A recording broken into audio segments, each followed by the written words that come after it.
magandang hapon ho at sa mapagpalang araw ng Miyerkules sa inyong lahat, no? Siyempre pag-uusapan natin itong nalalapit na paglaya ni Tatay Digong. Kasi sabi nila, usap-usapan ngayon sa social media, yung nalalapit na paglabas, di umano next week, no Matandang Digong, no? Talagang magbubunyi raw po ang buong mundo. Ayon sa mga napapaulat, sa mga social media posts, at ayon di umano din dito kay BP Sara. No, pero bago ang lahat, siyempre, pabayaan nyo munang batiin ko kayo ng isang mapagpalang araw, no? Sa ating mga kapatid na OFW, saan man kayong sulok o parte ng mundo naroroon, mabuhay po kayo. Ganun na rin dyan sa Luzon, Visayas at Mindanao, sa ating mga mahal na mga kababayang Pilipino. Ayan, no, pag-usapan natin to kasi napakaganda pong ano nito. Kasi isipin nyo, yung iba nag-iiyakan na, yung iba ay talagang hindi na sila makapag-intay. At bongga raw ang pag-uwi ni Tatay Diggs, no? At bonggang-bongga daw yan. O ito panoorin natin yung interview kay BP Sara. Yan.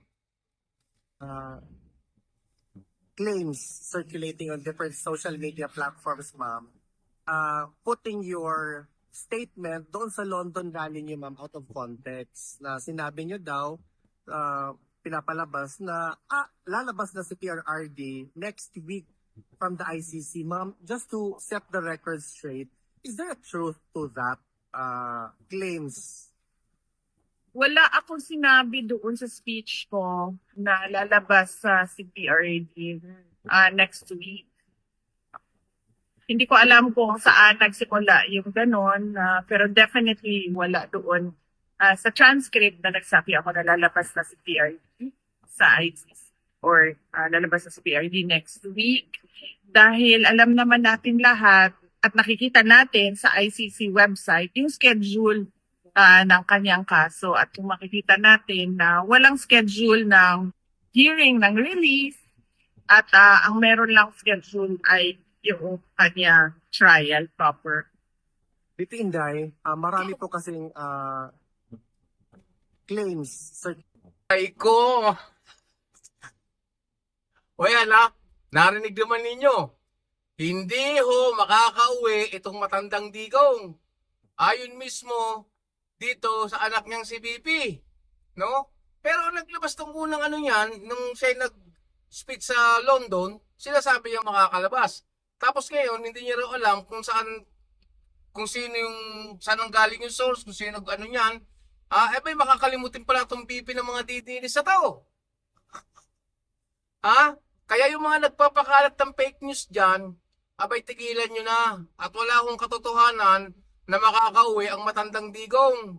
'Di ba? At ayon mismo dito sa anak, kahit tignan nyo sa website ng ICC, ay talagang hindi o ano yan.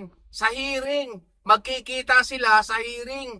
Hindi sila magkikita para sunduin yung kanyang ama. 'Di ba? Pambihira naman talaga itong mga fake news ng mga didilis na mga ito . Pakalat kayo ng pakalat ng mga fake news. Tapos, pagka ganyang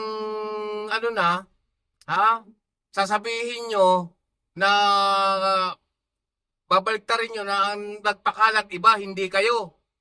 Kalukuhan nyo talaga. O yan, maliwanag na maliwanag. Sinabi mismo ng pinakamatalino ninyong BP, pinakamagaling ninyong BP, pinakamarami nagagawa ninyong BP, na hindi ho totoong makakauwi ang Matandang Tatay Digong. Naubo tuloy ako. Maraming salamat. God bless po sa inyong lahat. At patuloy nyo lang po subaybayan ang aking muntin channel, Roberto Official TV. No, sa mga hindi pa po nakapag-subscribe dyan, subscribe po kayo.